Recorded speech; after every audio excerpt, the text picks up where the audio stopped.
It starts with a breath, a holy wind rolling through the caverns of your soul, reminding you, you were never meant to stay silent.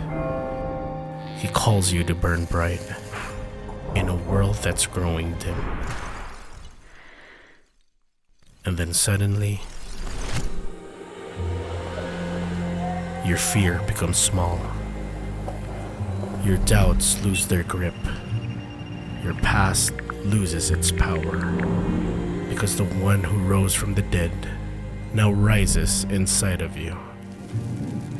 And when that fire catches, and when that breath becomes your breath, you become exactly what God calls you to be.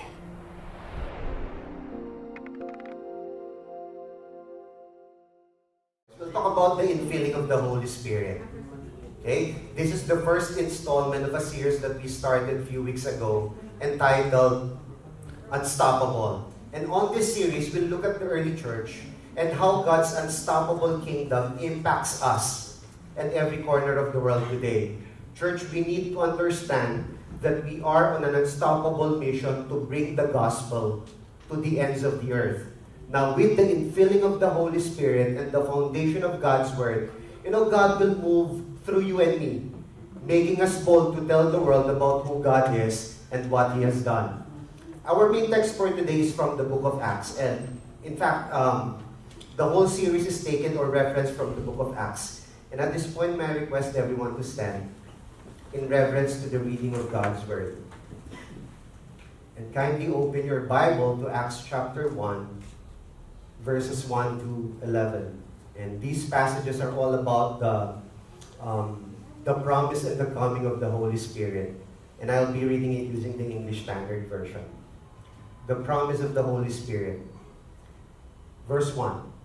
In the first book, O Theophilus, I have dealt with all that Jesus began to do and teach, until the day when He was taken up, after He had given commands through the Holy Spirit to the apostles whom He had chosen. He presented Himself alive to them after His suffering by many proofs, appearing to them during 40 days and speaking about the kingdom of God. Verse 4. And while staying with them, He ordered them not to depart from Jerusalem, but to wait for the promise of the Father, which He said, You heard from me, for John baptized with water, but you will be baptized with the Holy Spirit not many days from now. Verse 6. So when they had come together, they asked Him, Lord, will you at this time restore the kingdom to Israel? He said to them, It is not for you to know times or seasons that the Father has fixed by His own authority, but you will receive power when the Holy Spirit has come upon you, and you will be my witnesses in Jerusalem and in all Judea and Samaria and to the end of the earth. And when He had said these things, as they were looking on, He was lifted up, and a cloud took Him out of their sight. And while they were gazing into heaven as He went, behold, two men stood by them in white robes, and said, Men of Galilee, why do you stand looking into heaven? This Jesus, who was taken up from you into heaven, will come in the same way as you saw Him go into heaven. This is the word of God. Let us pray. Heavenly Father, we thank You for Your word. We pray, Father God, for insight, for clarity, and for a fresh and powerful revelation on the importance and significance of the role of the Holy Spirit in the lives of every believer. And the Holy Spirit, I pray that You speak into our minds and touch our hearts today. Father God, I pray that You anoint the preaching of Your word. In Jesus' name I pray. Amen and amen. You may take your seats. Many people are saying that there are three words that have been uttered throughout history many times. Okay? And even perhaps in your own life. Perhaps after a baby is born. Perhaps after you graduate in high school or in college.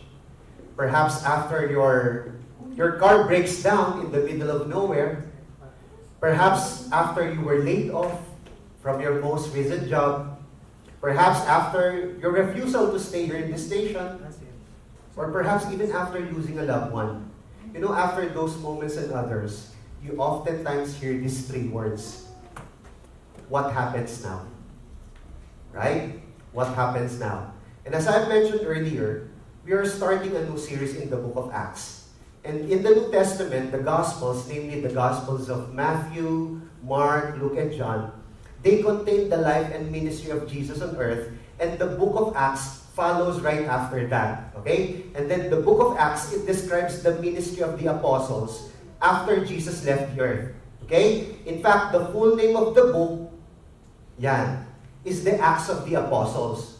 Although many people and many scholars were saying that it should be the Acts of the Holy Spirit.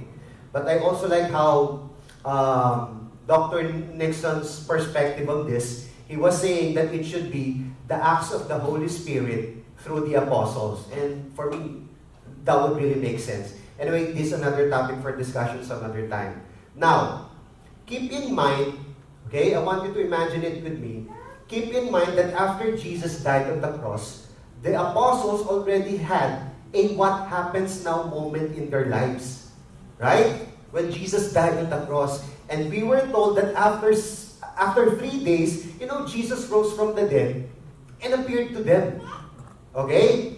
Now we'll learn in today's passage that Jesus is leaving the earth altogether to go back into heaven. And I can imagine the disciples thinking again, what happens now? Round 2. Jesus will answer that question for them.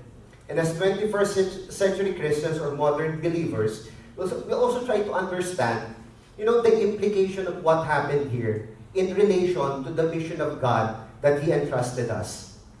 But before we dive into the passage, let's learn a little bit about the book of Acts. Now, the book of Acts is unique among the New Testament writings, in that its purpose is to record a selective history of the early church. And it is also the second part of a 2-volume work, okay, with the Gospel of Luke being the first volume, and both books are dedicated to a person named Theophilus. Okay? And in Acts chapter 1, verse 1, we can see that it explicitly refers back to the Gospel of Luke. Anyway, we'll discuss this in details as we move forward. By the way, we don't know exactly who Theophilus is, okay? His name means lover of God, which is a pretty good name to have if you're a Christian. Anyway, Luke was addressing these writings to Theophilus to provide him with the true history of the life of Jesus and then the ministry of the apostles, okay? Now, although Luke intended it for Theophilus, the Holy Spirit of God has used these books, for our benefits as well. You see, Dr. Luke was not an apostle himself, okay? But he was an eyewitness of the many works of the apostles. I just need to be clear on this. Further, he was also a companion of many apostles, and he was a close friend of the Apostle Paul. Okay? That's an important information. So, in his gospel, Dr. Luke was trying to write an investigated or an organized account of the life and ministry of Jesus. Then we read in the book of Acts, okay, that Luke or Dr. Luke was picking up where he left off, and then he recapped what he wrote about the first time, then he goes back right into the book of Acts. Okay? So, today we will capture some important events which recap the ministry of Jesus up to this point, okay, up to this event, and help us understand, what the followers of Jesus back then, were supposed to do in the coming days. So today we will learn what happens now.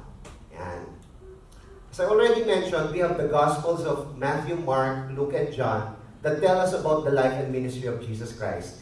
Now, I want you to listen to this. It is very clear from the Bible that God sent His Son, Jesus Christ, to come to the earth, okay, and live a holy life and then give His life on the cross so that we could have forgiveness of sins.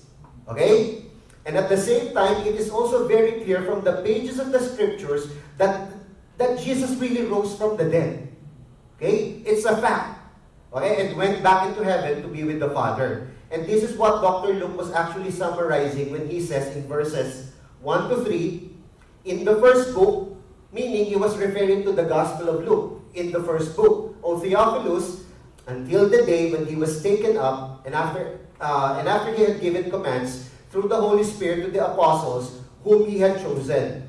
And in verse 3, it says there, he presented himself alive to them after his suffering by many proofs, appearing to them 40 days and speaking about the kingdom of God.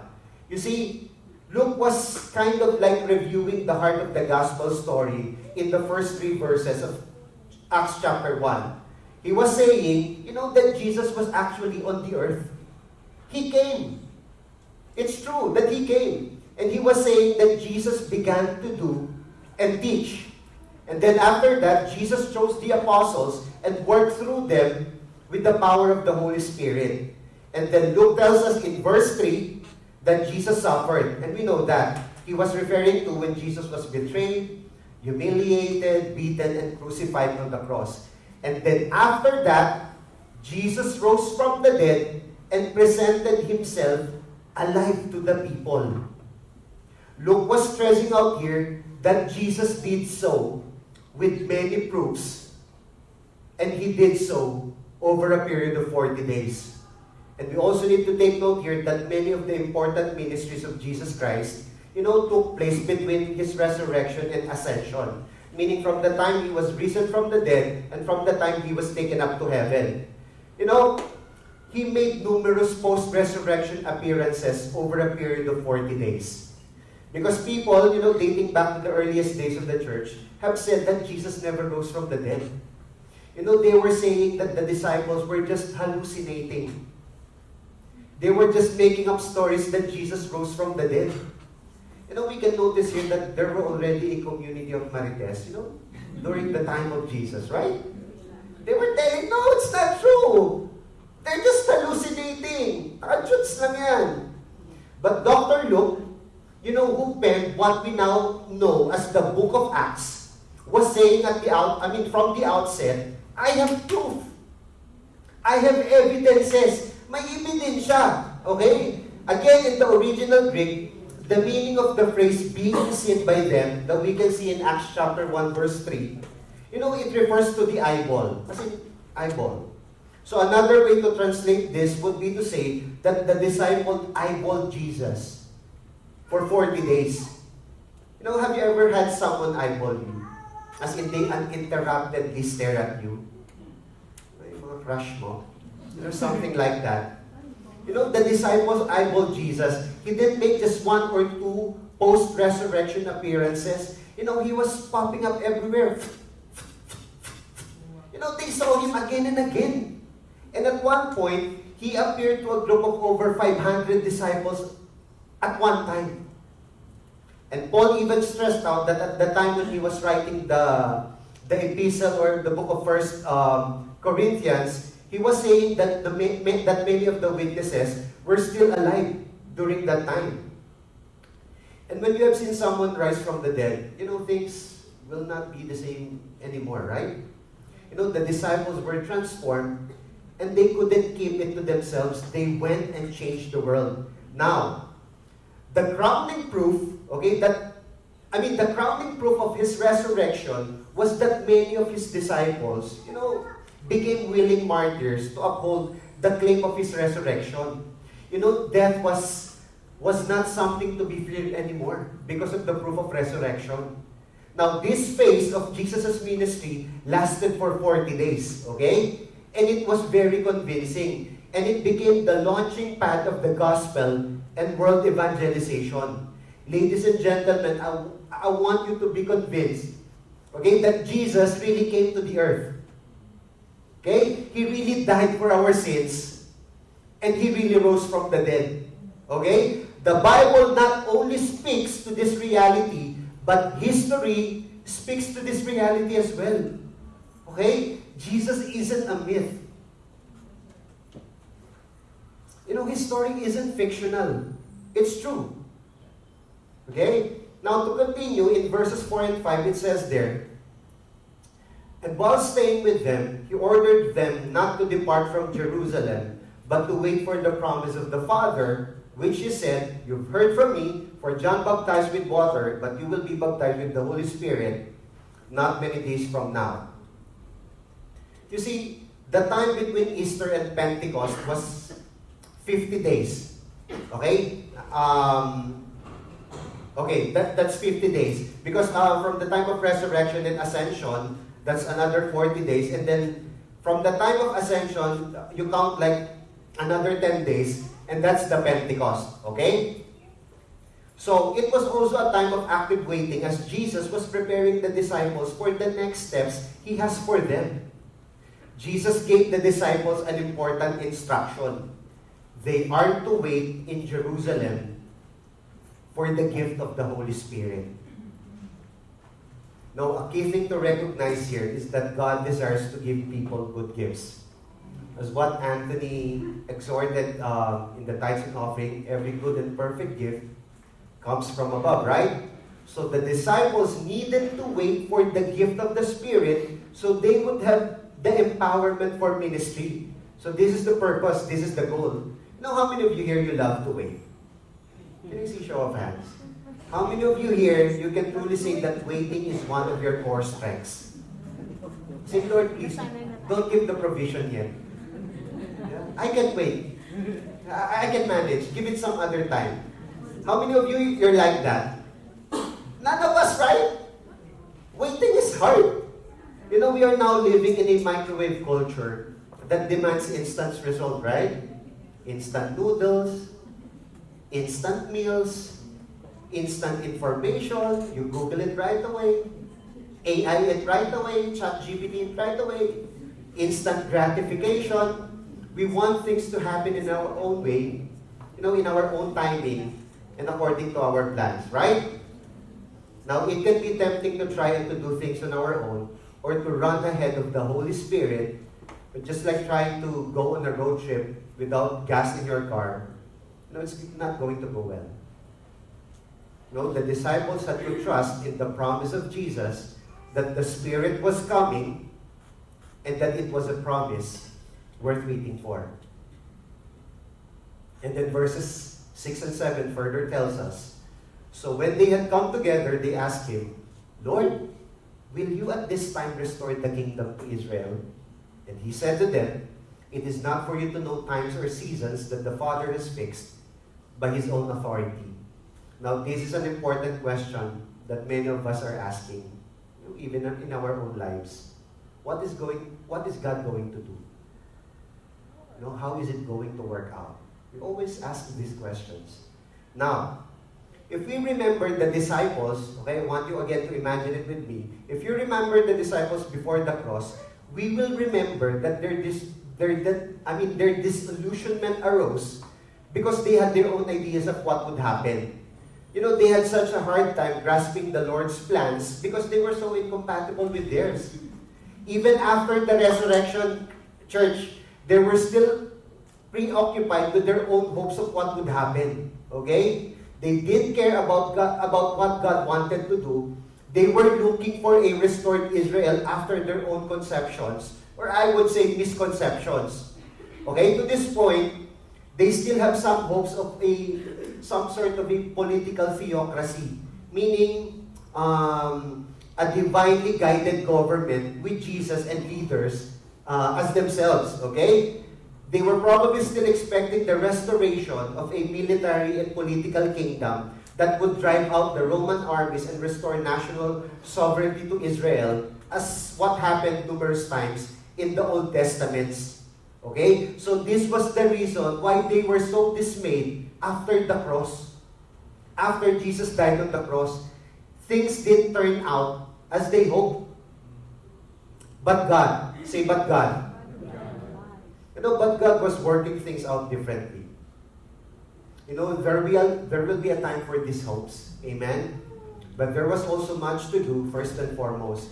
Jesus was kind of like telling them that they should embrace a kingdom mindset instead. Right? So what is a kingdom mindset? Now listen to these words from the Apostle Paul in Colossians chapter 3, verses 1 and 2. It says there, if you have been raised with Christ, seek the things that are above, where Christ is seated at the right hand of God. Now set your minds on things that are above, not on things that are on earth. Okay? it says there that we are to keep seeking. Okay, keep seeking. You know, in Greek, the equivalent word is zeteo. Okay, meaning this present tense verb means to keep inquiring, investigating, looking, considering, and examining. So it was like, it's kind of like saying that if you have been raised to life, okay, by the power of Christ, then we are to live by constantly looking above. Not literally though, okay? Mapapatid ka. You know, we should never take our eyes off Jesus, which means that we should consistently view life or see things that is happening in our lives from heaven's perspective. Our line of sight should always be in alignment with the kingdom of God. And the kingdom mindset is focused on Christ more than anything or anyone else. Every thought is shaped with His presence in mind. Okay?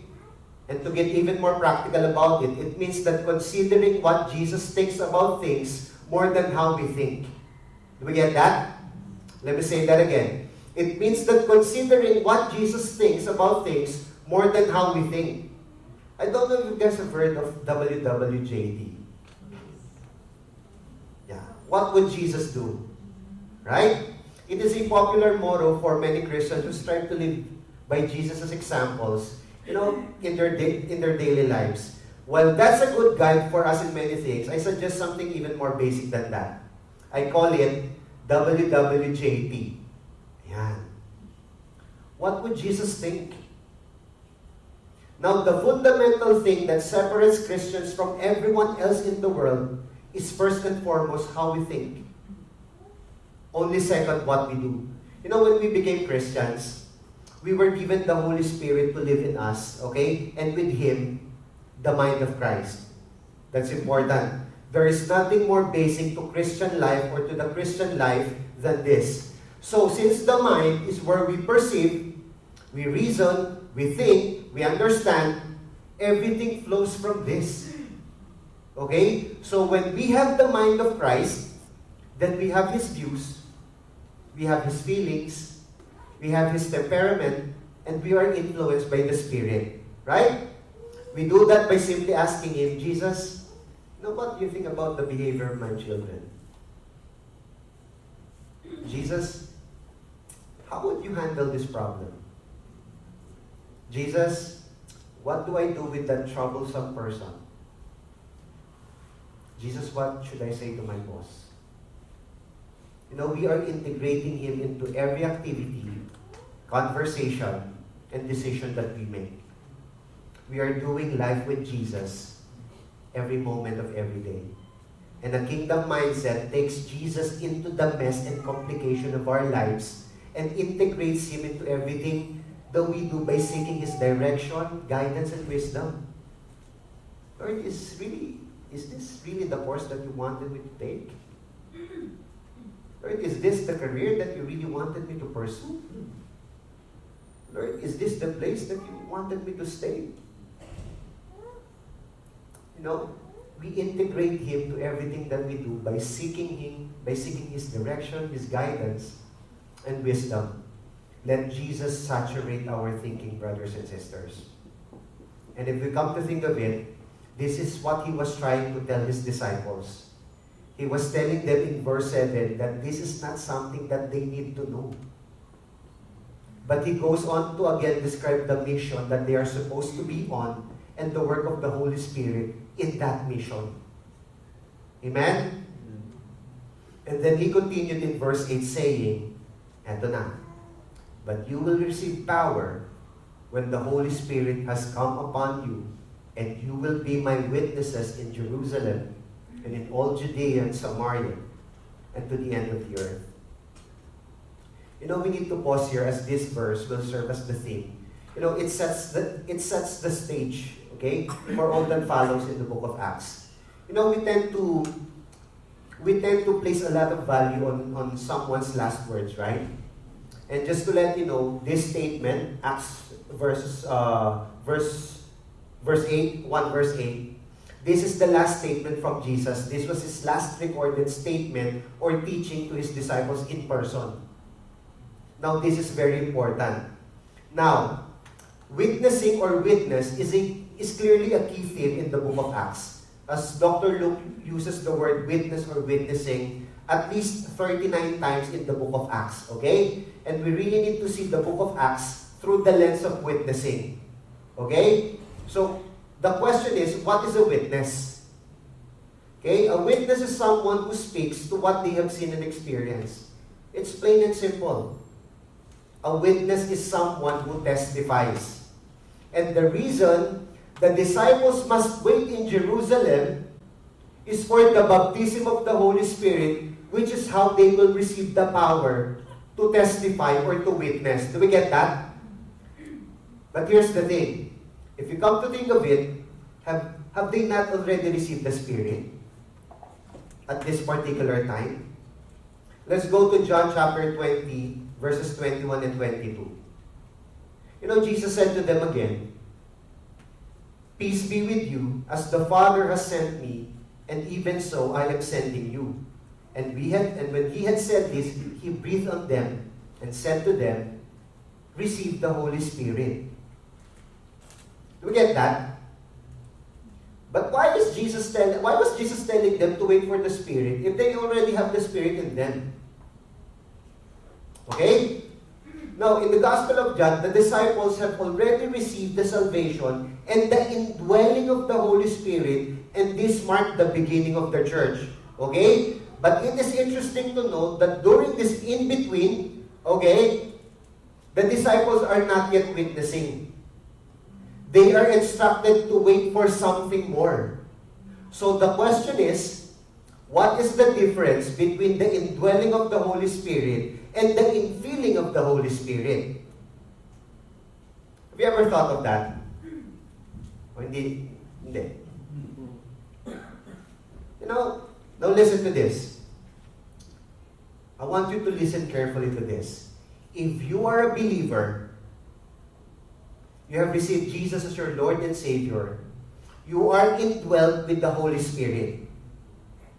Again, the key word here is indwelt. Okay? You are indwelt by the Holy Spirit. Okay? You are His and God is yours. Okay? You have come into an intimate relationship, with the God of the universe, and the Holy Spirit now indwells you. Okay? So all believers are indwelt by the Holy Spirit, and that is forever true. It never changes. As a believer, you are forever indwelt by the Holy Spirit. But there is such a thing as infilling. And infilling has to do with empowering. Okay? So we are a leaky vessel, and we need constant filling of the Holy Spirit. Okay? So while the Holy Spirit fully indwells a follower of Jesus, believers are commanded to be filled with the Holy Spirit. Now listen to this. When believers are filled with the Holy Spirit, I want you to listen carefully to this. They don't get more of the Holy Spirit. The Holy Spirit gets more of them. Okay? Do you understand what I'm trying to point out here? So, indwelling is what happens when we are justified by the living God, and infilling is an ongoing experience. We're being filled over and over and over again. That's why we need the infilling of the Holy Spirit every moment of our lives. Amen? Another question. So what does it mean to be filled with the Spirit? Okay? The simple definition is this. A follower of Jesus empowered to live the life intended for them by submitting to the presence, power, and purpose of the Holy Spirit in their lives. It's been said that the Christian life is not hard. Is that true? Yeah. It's not hard. It's impossible, brothers and sisters. How many of you would agree with me that it's difficult to say no to sin? It's difficult to say no to chicharon eh. Alam mo nang bawal sa'yo eh. For many, defeat and discouragement characterize their Christian life. And while it's true that Christian life is impossible to live out of your own strength, God does not want defeat or discouragement to characterize the believer's life. Because of that, God provided His Spirit. He has commanded believers to live the Christian life by being filled with the Spirit. Now let's talk about the empowerment or enablement through the infilling of the Holy Spirit. Do you guys follow? If not, I'll start from the beginning. Throughout the book of Acts, when the early church was just beginning, the Holy Spirit, filled many people again and again, again and again. We can see that in Acts chapter 2, verse 4, in Acts chapter 4, verse 8, in Acts chapter 4, verse 31, and in Acts chapter 13, verse 9. Okay? Hopefully, you can check it out. Now, when you are filled with the Holy Spirit, you find yourself loving supernaturally. We have seen with our eyes, which we have looked at and our hands have touched. This we proclaim concerning the word of life. I want you to listen to this. John is simply saying, I saw Him, I heard Him, I walked with Him, and I touched Him. It's not fictional. Jesus isn't a myth. I saw Him, I heard Him, I walked with Him, and I touched Him. That's witnessing, brothers and sisters. You testify about what you have seen and experienced. Now listen to verse 2. It says there, the light appeared, we have seen it, and testify to it, and we proclaim to you the eternal life which was with the Father and has appeared to us. And as we can see here, there are 3 stages in this particular verse. Number 1, Christ has appeared on the earth. We experience Him personally, and now we declare Him to you. Okay? That's what John is saying here. How many salesperson in the house here? I think Eric is a salesperson. Every salesperson knows you can't sell what you don't believe in. Right, Eric? People can tell a mile away if you're just reading from a manual or a rehearsed presentation. Right? Now, the best salespersons are those who believe in what they're selling, to the point they're not selling anymore. They're simply talking about what they know to be true. It's the same way with the gospel, brothers and sisters. If you haven't experienced Jesus, you cannot witness for Him. You can try, but it's going to come off sounding can. If you haven't experienced Jesus yourself, you cannot witness for Him. What a difference it makes when you share from the depths of your soul what Jesus means to you. This is the best kind of witnessing, church. If you truly know Jesus, you can talk about what He has done for you. You can share how He changed your life. You can tell how He guides you day by day, how He gives you the strength to face your trials and the courage to conquer your fears. And you can tell, to people how He has given you a new life. So here's my question today. Do you want to be a witness?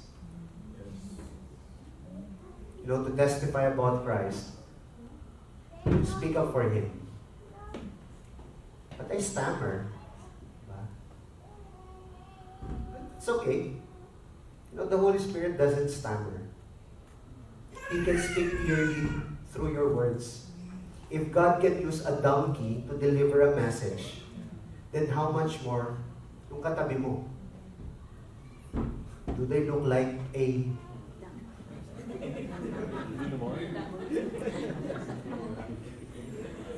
Gaganda niyo po. What else? I'm too shy to witness. Don't worry about your shyness. Again, let the Lord speak through you. What else? I don't know about the Bible. Who does? No one knows enough about the Bible, brothers and sisters. You work at it. And while you work at it, tell what you know and leave the results with God. Amen? What else? What if I make mistakes? You will. Promise. And that's okay too. The Holy Spirit does not make mistakes, brothers and sisters.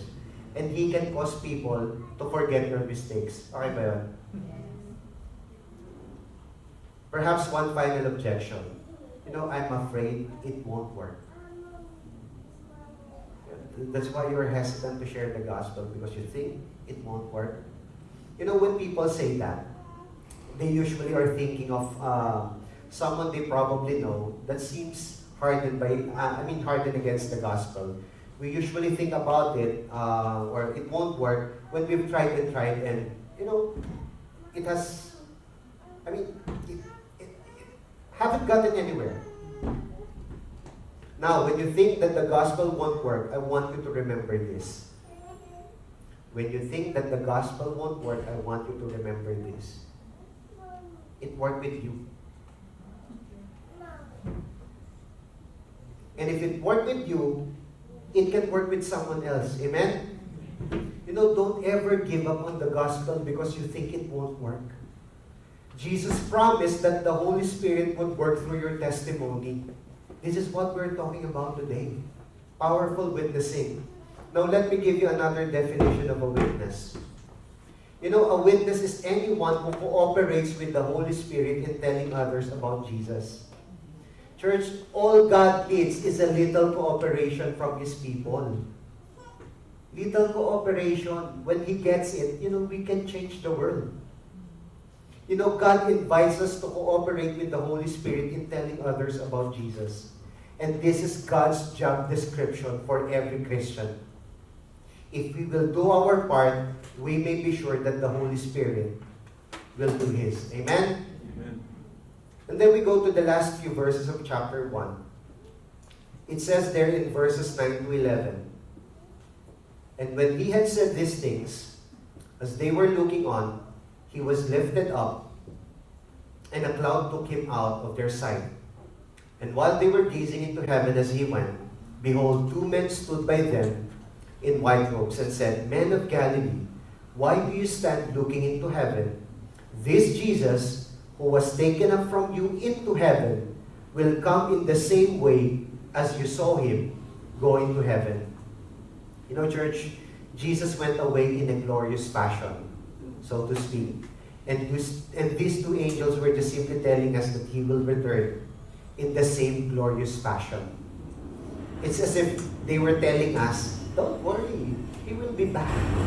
But the question for us today, what are we to do until He gets back?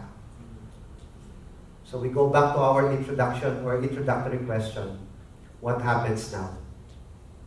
The angel said, "Why do you stand looking up into heaven?" So, rather, we should get busy doing what Jesus told us to do. We have to be His witnesses. Amen? Amen. We have to be His witnesses. Jesus told the disciples to stay in Jerusalem and wait for God's promise to be fulfilled. That they would soon experience a supernatural feeling of the Holy Spirit, that would change them forever. They would receive power when the Holy Spirit comes upon them, and until Jesus comes back, they were to be His witnesses. Church, the mission of God is still the same today. Until Jesus returns, and for sure He will return, we are to be His witnesses empowered by the Holy Spirit. Amen? As I end, let me call on Carla. And so the church today lives in the in-between. The in-between meaning, Jesus has already ascended into heaven, and He now sits at the right hand of the Father. Although we now know that He will come back as King of Kings and Lord of Lords when the time comes. So the church is right here. Okay? This is the in-between. We are now living in the in-between. He has not come yet, but He will. Christ will return. And this is the hope to which He has called us. But this hope is not an escape for us Christians. It's an engagement. We are going to engage in the in-between, brothers and sisters. We just know, church, that there is a big story of God. Underneath our own little stories, we have a huge part to play in God's meta-narrative, or in God's overarching redemptive plan of salvation to humanity. And I hope we understand that.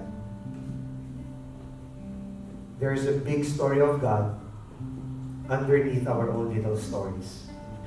Now, I know for certain that we have needs. I understand that completely. Now, some of us have kids that need to go to school.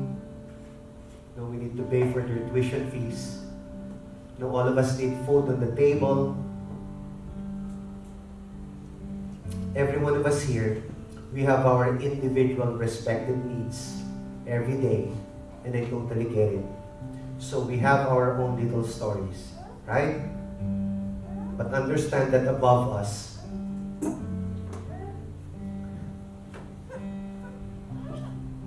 there's a bigger story. So asking the question, Lord, what is my part in that big story of yours, is a good question to ask today. You see, the kingdom of God is not fully come, but the kingdom has already been inaugurated.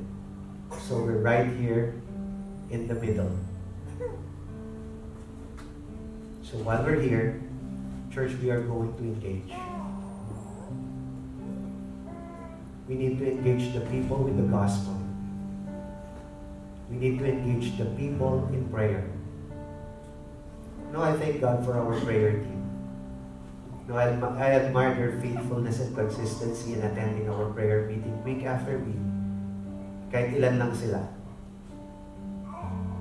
I also know that some of you here, you're tired and overwhelmed, by the trials and challenges that that you're currently facing, and yet you're here.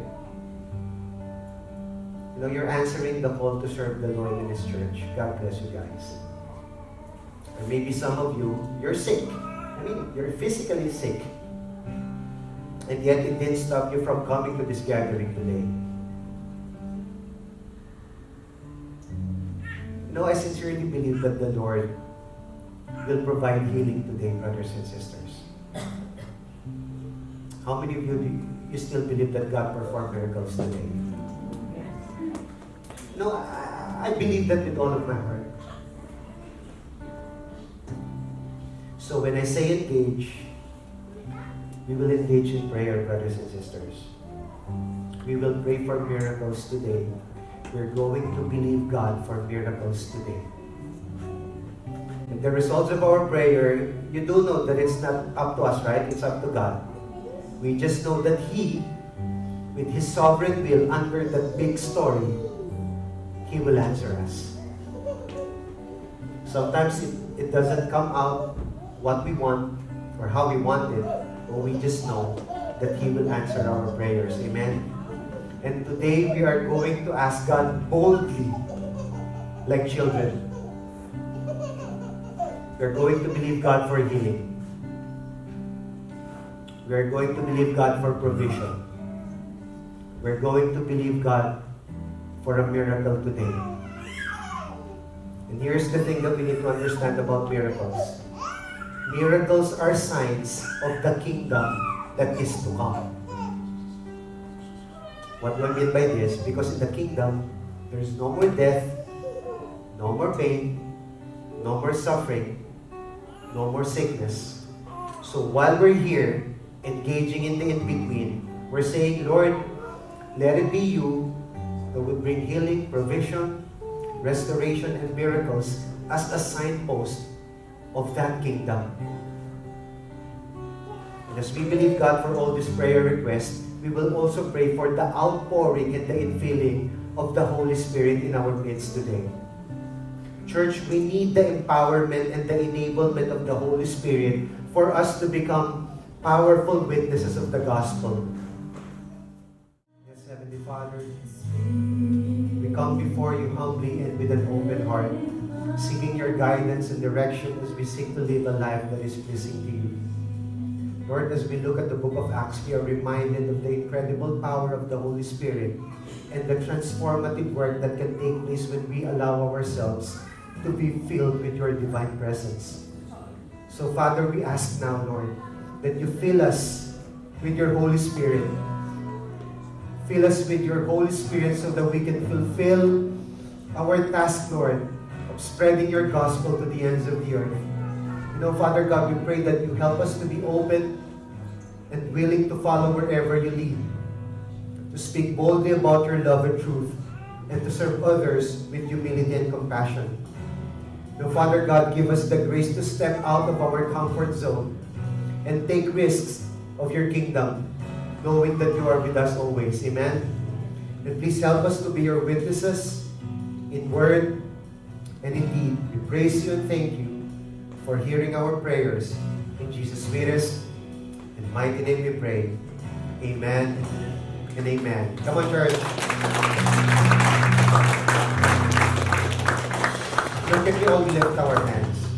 Now, may the Lord bless you and keep you.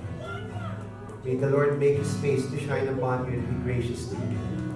May the Lord lift up His countenance upon you and give you peace, peace that surpasses understanding. Now, church, again, you're not being dismissed, but you're being sent out. Amen? You're being sent out to tell the world about the gospel, that Christ is our only hope. Amen? Amen.